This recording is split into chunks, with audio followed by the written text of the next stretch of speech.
Bonjour, je suis Sandra Rome, je suis maître de conférence à l'Université Grenoble-Alpes et je mène mes recherches au laboratoire d'études des transferts en hydrologie et environnement. L'objet que j'ai apporté est un capteur thermique qui enregistre la température de l'air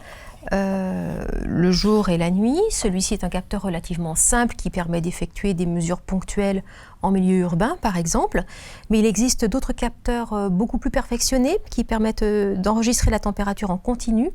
et à partir de cela on peut en extraire la température nocturne, la température en fin de nuit en général, la plus basse, et la température diurne, la température la plus élevée généralement au début ou au milieu d'après-midi, et à partir de cela on peut calculer à l'aide de l'humidité relative les vagues de chaleur. Je travaille donc sur les vagues de chaleur aussi bien à Grenoble que dans l'espace sahélien, surtout dans l'espace sahélien d'ailleurs, dans le cadre du programme ANR ACASIS, dont l'objectif est de fournir un système d'alerte précoce et opérationnel des vagues de chaleur en milieu sahélien.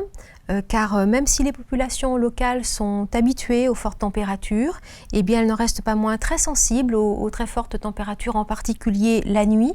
lorsque l'organisme humain a besoin de récupérer des fortes chaleurs diurnes. Je pense notamment aux populations qui travaillent à l'extérieur, que ce soit les agriculteurs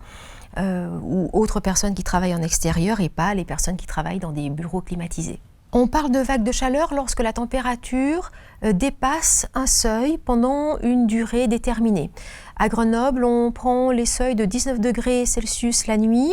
et 34 degrés Celsius le jour, et ce pendant au moins 3 jours consécutifs.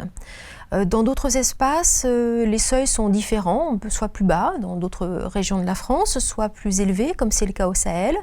où par exemple, eh bien, il faut des températures minimales qui soient supérieures à 24 degrés Celsius et des températures maximales supérieures à 38 degrés Celsius, ce qui est déjà très élevé,